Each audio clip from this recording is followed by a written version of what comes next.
Hello everyone, welcome to my channel. I am Gurli. कल हमने MCQ solve किए थे, तो आज हम चैप्टर को कंटिन्यू करेंगे। आज हम माइटोकॉन्ड्रिया को स्टार्ट करेंगे। अब हम पढ़ेंगे माइटोकॉन्ड्रिया। माइटोकॉन्ड्रिया क्या होता है? Mitochondria unless specifically stained are not easily visible under the microscope. इसमें क्या कहा गया है कि माइटोकॉन्ड्रिया जब तक स्टेन नहीं करेंगे, माइटोकॉन्ड्रिया को जब तक स्टेन नहीं किया जाएगा तब तक हम इसे माइक्रोस्कोप के अंदर नहीं देख सकते हैं। अब इसको स्टेन किससे किया जाता है? इसको स्टेन किया जाता है जेनस ग्रीन से। जेनस ग्रीन से हम माइटोकॉन्ड्रिया को क्या करते हैं? स्टेन करते हैं और फिर इसको माइक्रोस्कोप के अंदर देखते हैं। The number of mitochondria per cell is variable depending upon the physical activity of the cells. In terms of shape and size also considerable degree of variability is observed. क्या बोला गया है कि माइटोकॉन्ड्रिया क्या होता है? अलग अलग साइज का होता है, अलग अलग शेप का होता है, और ये क्या होता है? वेरिएबल होता है। क्यों वेरिएबल होता है? डिपेंडिंग अपॉन इट्स एक्टिविटी, कि ये क्या काम कर रहा है उस बेसिस पे माइटोकॉन्ड्रिया क्या होता है? प्रेजेंट होता है। अगर इसको ज्यादा काम है तो वहां पे ज्यादा माइटोकॉन्ड्रिया प्रेजेंट होंगे, अगर कम काम है तो कम माइटोकॉन्ड्रिया प्रेजेंट होंगे। तो depending upon its physiological activity क्या होता है? माइटोकॉन्ड्रिया प्रेजेंट होता है। इसकी शेप भी अलग होती है, इसका साइज भी क्या होता है? अलग होता है। Typically it is sausage shaped. कैसा होता है? सॉसेज शेप्ड होता है और सिलेंड्रिकल शेप्ड होता है। कितना डायमीटर होता है इसका? 0.2 टू 1.0 माइक्रोमीटर होता है डायमीटर के अंदर। एवरेज की बात करें तो एवरेज होता है 0.5 माइक्रोमीटर। इसकी लेंथ कितनी होती है? 1.0 टू 4.1 माइक्रोमीटर होती है इसकी length. Each mitochondria is double membrane bound structure with outer membrane and inner membrane dividing its lumen distinctly into two aqueous compartments. ये देखो क्या बोला गया कि जो माइटोकॉन्ड्रिया होता है उसकी क्या होती हैं? दो मेम्ब्रेन्स होती हैं।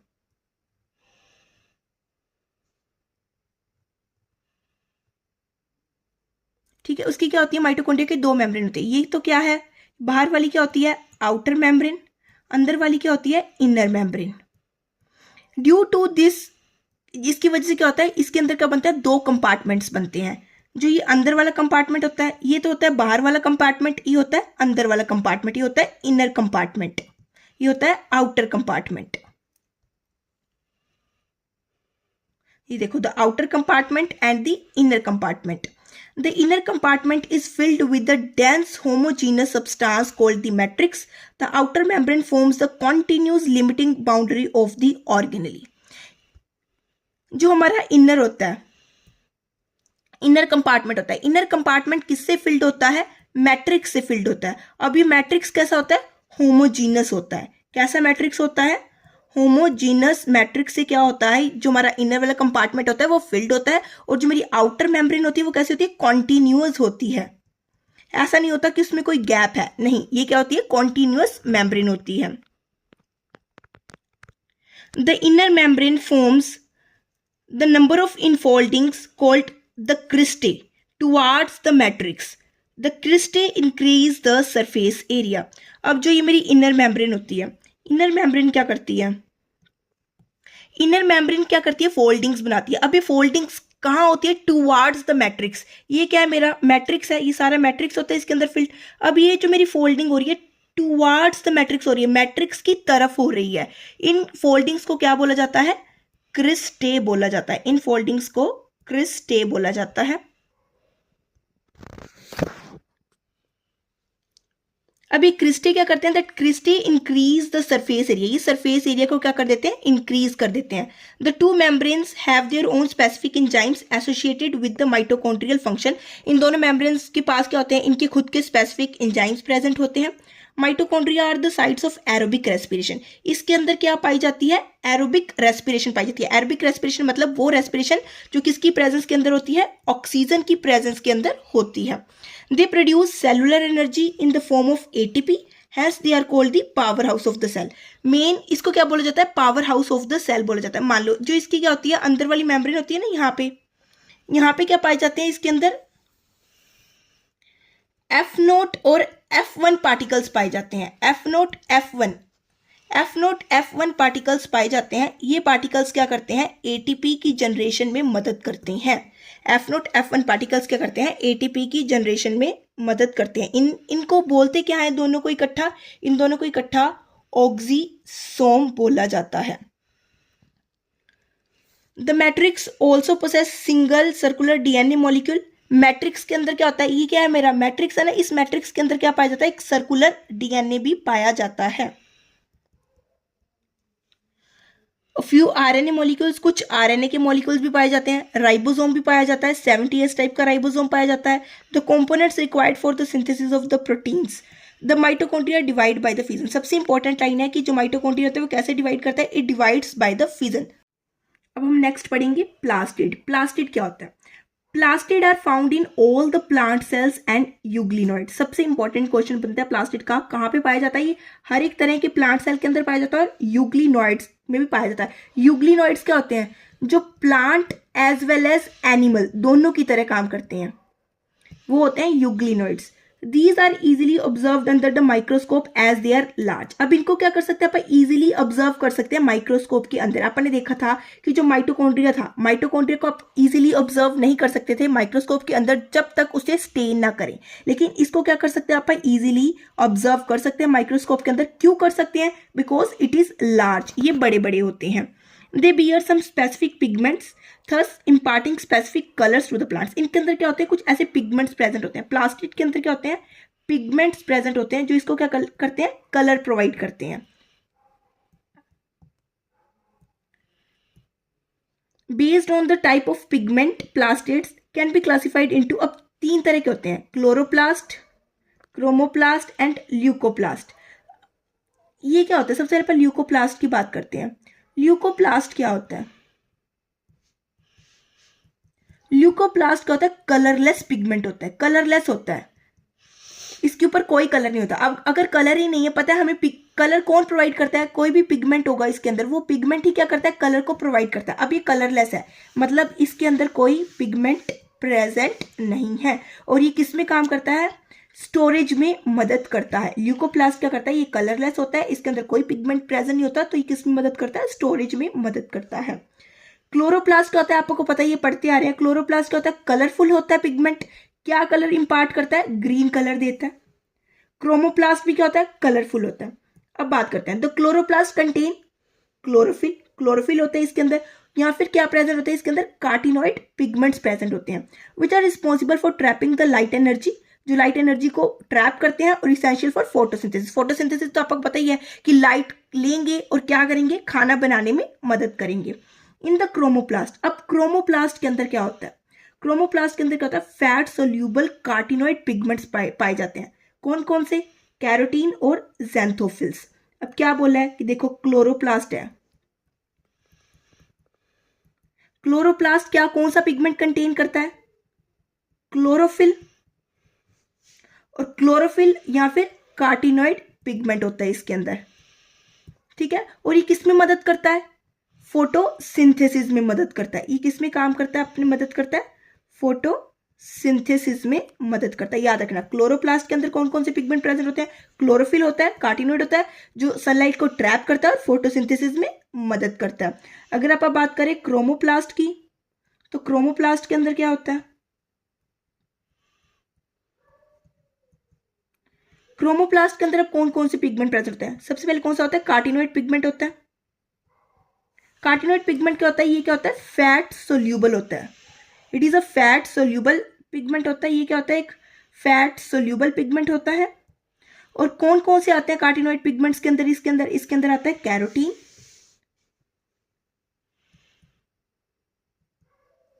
और ज़ैंथोफिल। ये क्या करते हैं? इसको अलग अलग कलर प्रोवाइड करते हैं।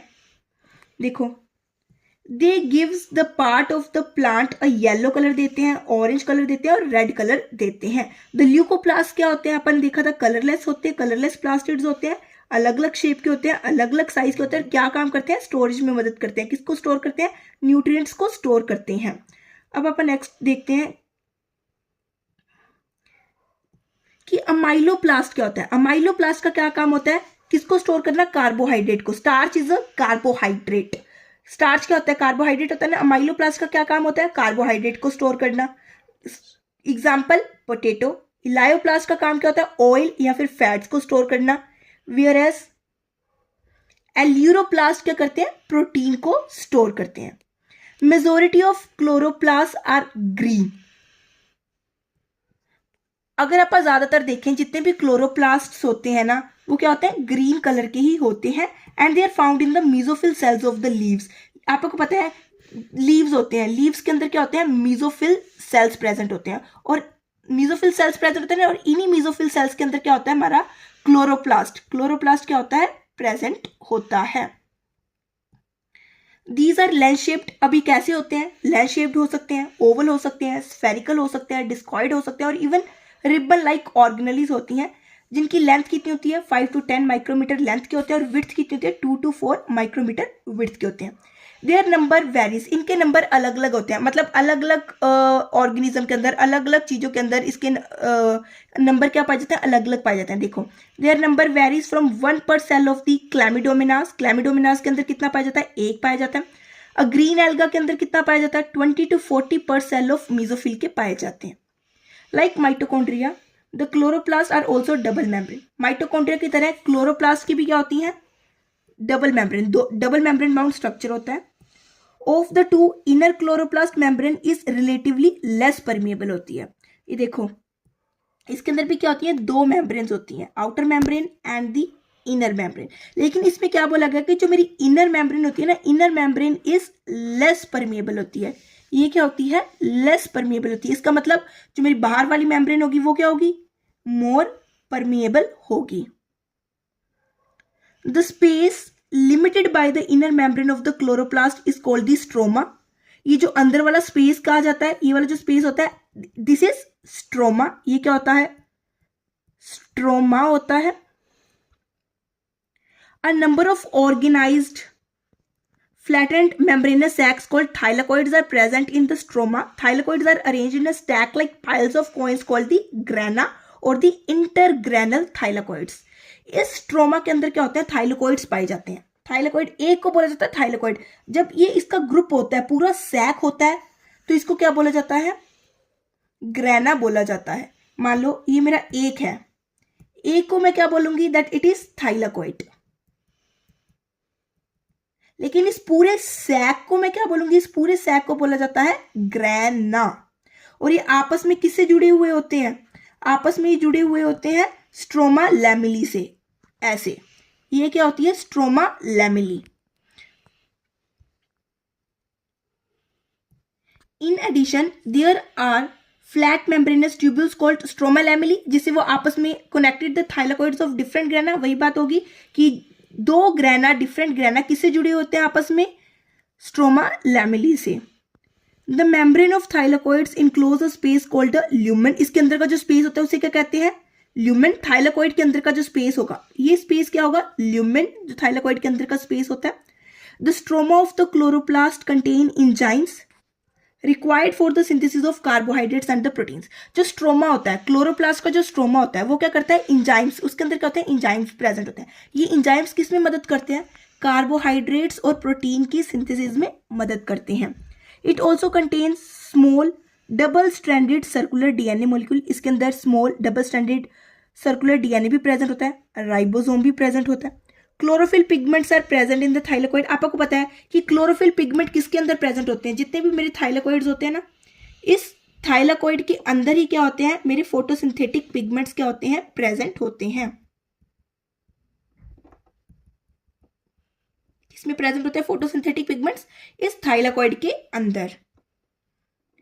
The ribosomes of the chloroplast are smaller 70s than the cytoplasmic ribosomes. जो राइबोसोम्स होते हैं क्लोरोप्लास्ट के, वो क्या होते हैं, छोटे होते हैं, 70s होते हैं, किससे, than the cytoplasmic ribosomes which is 80s होता है जो। नेक्स्ट पढ़ेंगे राइबोसोम्स। राइबोसोम्स क्या होते हैं, ribosomes are the granular structures. Ribosomes कैसे स्ट्रक्चर्स होते हैं, ग्रैनुलर। याद रखना, ये पॉइंट पूछा जाता है कि राइबोसोम्स अग्रैनुलर होते हैं, granular. It is a granular structure होता है। First observed under electron microscope as a dense particle by George Palade in 1953। सबसे पहले इसको किसने ऑब्जर्व किया था, राइबोसोम्स को, जॉर्ज पैलेट ने किया था। कब किया था, 1953 के अंदर। याद रखना है, राइबोसोम्स को किसने डिस्कवर किया था सबसे पहले, किसने देखा था इसको माइक्रोस्कोप के अंदर, जॉर्ज पैलेट ने देखा था। कब देखा था, 1953 के अंदर। गोल्जी बॉडी को किसने सबसे पहले डिस्कवर किया था? कैमिलो गोल्जी ने 1898 के अंदर। They are composed of ribonucleic acid, RNA, protein and are not surrounded by any membrane. ये इसके अंदर क्या होता है राइबोसोम्स के अंदर? It is composed of ribonucleic acid. Ribonucleic acid मतलब आरएनए की फुल फॉर्म होती है, और इसके अंदर क्या पाए जाते हैं? प्रोटीन्स पाए जाते हैं, लेकिन it is not surrounded by any membrane. आपने जब स्टार्टिंग में पढ़ा था, आपने देखा था ना कि राइबोसोम क्या होता है? That it is a non membrane bound structure होता है। नॉन मेम्ब्रेन बाउंड, कोई मेम्ब्रेन नहीं होती है इसकी extra. The eukaryotic ribosomes are 80s while the prokaryotic ribosomes are 70s। अब अपन ये बात भी देखी थी कि जो राइबोसोम्स होते हैं वो चाहे प्रोकैरियोट्स हो चाहे यूकैरियोट्स हो, दोनों के अंदर पाए जाते हैं, लेकिन अलग अलग टाइप के। यूकैरियोट्स के अंदर कैसे पाए जाते हैं? 80s टाइप के पाए जाते हैं, और प्रोकैरियोट राइबोसोम्स के अंदर कैसे पाए जाते हैं? 70s टाइप के राइबोसोम्स क्या होते हैं? पाए जाते हैं। ईच राइबोसोम हैज 2 सब यूनिट्स। हर एक राइबोसोम की 2 सब यूनिट्स होती हैं, एक लार्जर सब यूनिट होती है, एक स्मॉलर सब यूनिट होती है। द 2 सब units of 80s ribosome. 80s ribosome की कौन कौन सी सब यूनिट होती है? एक 60s सब यूनिट होगी, एक 40s सब यूनिट होगी। Well that of 70s ribosomes की कौन कौन सी सब यूनिट्स होती हैं? एक होगी 50s सब यूनिट, एक होगी 30s सब यूनिट। क्या बोला गया है कि राइबोसोम है, राइबोसोम की क्या होती है? 2 सब यूनिट्स होती हैं, आगे 2 सब यूनिट्स पाई जाती हैं। अब यूकैरियोट्स के अंदर कैसा पाया जाता है? 80s टाइप का राइबोसोम पाया जाता है। इसकी कौन कौन सी 2 सब यूनिट होती हैं? 60s and 40s। और प्रोकैरियोट्स के अंदर कैसा राइबोसोम पाया जाता है? 70s टाइप का पाया जाता है, और उसकी कौन कौन सी सब यूनिट्स पाई जाती हैं? 50s सब यूनिट पाई जाती है और 30s सब यूनिट पाई जाती है। हियर एस, अब यहाँ पे एस का मतलब क्या है? Svedberg unit, which is stand for sedimentation coefficient, कि इसके कितने सेडिमेंट्स बन सकते हैं। It is indirectly a measure of density and size. Both 70s and 80s ribosomes are composed of 2 subunits. क्या बोला गया कि दोनों के दोनों, चाहे वो 70s है चाहे वो 80s है, दोनों के दोनों किससे मिलके बने हुए हैं? 2 सब यूनिट से मिलके बने हुए हैं। देखो यहाँ पे क्या होता है, यहाँ पे डायग्राम में आपको दिख रहा है, एक बड़ी वाली सब यूनिट है, लार्ज सब यूनिट है, एक स्मॉल सब यूनिट है। ये दोनों मिलके क्या बना रहे हैं? एक बना रहे हैं राइबोसोम को बनाते हैं। अब नेक्स्ट पढ़ेंगे आप cytoskeleton. N elaborate network of filamentous proteinaceous structure. अब ये कैसा होता है? ये होता है फिलामेंटस, फिलामेंट होता है, प्रोटीनिशियस प्रोटीन का बना हुआ स्ट्रक्चर होता है, कंसिस्टिंग ऑफ माइक्रोट्यूब्यूल्स। इसके अंदर क्या पाए जाते हैं? माइक्रोट्यूब्यूल्स पाए जाते हैं, माइक्रोफिलामेंट्स पाए जाते हैं, एंड इंटरमीडिएट फिलामेंट्स पाए जाते हैं। इंपॉर्टेंट क्वेश्चन बनता है on the basis of need के बेसिस पे। क्या पूछा जाता है कि साइटोस्केलेटन किससे कंपोज होता है, किससे मिलके बना होता है, क्या क्या होता है इसके अंदर? इसके अंदर क्या पाए जाते हैं? माइक्रोट्यूब्यूल्स पाए जाते हैं, माइक्रोफिलामेंट्स पाए जाते हैं, और इंटरमीडिएट फिलामेंट्स पाए जाते हैं। और ये तीनों कहाँ पे पाए जाते हैं? ये भी बोला जाता है कहाँ पे पाए जाते हैं? साइटोप्लाज्म के अंदर मिलते हैं, present in cytoplasm and is collectively referred as cytoskeleton. और तीनों को कोलेक्टिवली क्या बोला जाता है? साइटोस्केलेटन बोला जाता है। याद रखना, साइटोस्केलेटन क्या होता है? एक फिलामेंटस प्रोटीनिशियस स्ट्रक्चर होता है जो क्या कंसिस्ट करता है? Microtubules, microfilaments and intermediate filaments को कंसिस्ट करता है, और जो कहाँ पे प्रेजेंट होता है? साइटोप्लाज्म के अंदर प्रेजेंट होता है, और तीनों इकट्ठे मिलके क्या बनाते हैं? साइटोस्केलेटन बनाते हैं। तो cytoskeleton in a cell are involved in many functions. इसके फंक्शन होते हैं, आप कौन कौन से फंक्शन होते हैं? मैकेनिकल सपोर्ट प्रोवाइड करता है, मोटिलिटी प्रोवाइड करता है, और maintenance of the shape of the cell को क्या करता है? प्रोवाइड करता है। अब आप इसको कैसे याद रखोगे? एम क्यूब से याद रख लेना। 3 एम हो गए। पहला एम किस में मदद करता है? मैकेनिकल सपोर्ट में, दूसरा एम मोटिलिटी में, तीसरा एम मेंटेनेंस में मदद करता है, maintenance of the shape of the cell में मदद करता है। आज के लिए इतना ही, नेक्स्ट टॉपिक हम नेक्स्ट क्लास में पढ़ेंगे। सो अगर आपको मेरी वीडियो पसंद आती है, please like and subscribe my channel. Thank you.